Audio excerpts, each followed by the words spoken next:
Good evening. This is Facebook Love, or Poems from Me to You, number 336. Once again, I've been away much longer than I meant to be. I was traveling, and then I was very sick, and then I was recovering from being very sick, and life just gets in the way. I read poems every day, but I don't come here and do it every day. I'm sorry. But I have a couple today. They're particularly female. Maybe because of Mother's Day last weekend, these struck me and stayed with me. So I would like to share first a very short one, and then a rather longish one. So this first one is titled "There is a Girl Inside" by Lucille Clifton. There is a girl inside. She is randy as a wolf. She will not walk away and leave these bones to an old woman. She is a green tree in a forest of kindling. She is a green girl in a used poet. She has waited, patient as a nun, for the second coming, when she can break through gray hairs into blossom, and her lovers will harvest honey and thyme, and the woods will be wild with the damn wonder of it. There is a Girl Inside by Lucille Clifton.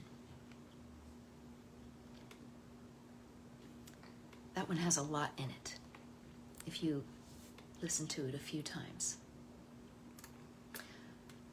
All right, this other is by Denise Duhamel, and it's titled, "I Have Slept in Many Places."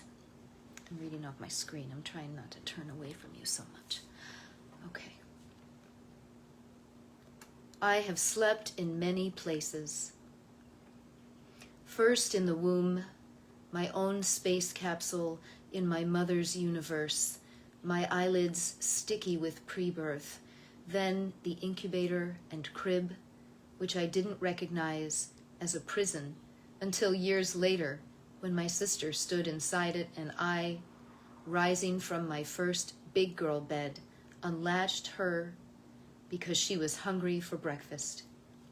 Then my Grammys 4-poster, kitty sleeping bag, the hospital bed where I was hoarse after I relinquished my tonsils, a mat during kindergarten nap time, the back seat of my mother's car, another hospital bed with silver bars on the side where I wrote my first stories, the double bed I shared with my sister when our twins gave out, a college dorm mattress with another girl's period stain, a damp study abroad bed in Wales, Eurail seats where I could sleep overnight and save money on a hostel if I picked the right schedule.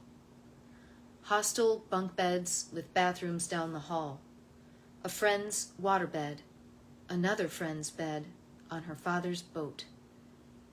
Then my cousin's hand-me-down mattress in my first apartment in Boston, a boyfriend's bed in Revere, a bed of another boy hoping to make my Revere boyfriend jealous, sublet beds, a bed in a furnished studio apartment in Tucson where there was no way of knowing who'd slept on it before me. Futon in the East Village right on the floor. Same futon on a used loft bed to suspend me above the mice. Then a lavender pull-out Mary Richards couch. Vacation beds, hotel beds, more boyfriend beds in Brooklyn and Alphabet City. Hotel beds, Florida marital bed, and another hospital bed, this time surgery. Divorced bed, same as marital bed with mattress flipped for good luck.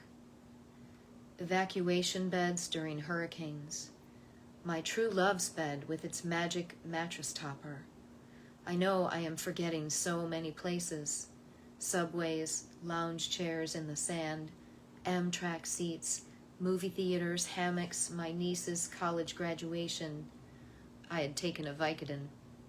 Conference beds, beds at colleges or hotels after I'd given poetry readings, emergency row plane seats, on my mother's breast when I was an infant, in my father's arms after a childhood asthma attack, my parents' bed after their deaths.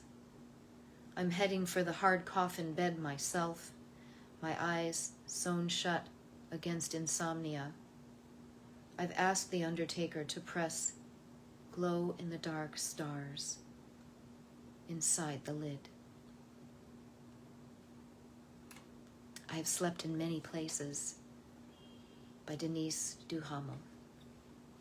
It made me think of not only just all those beds and places where we've laid ourselves down, but the situations around them.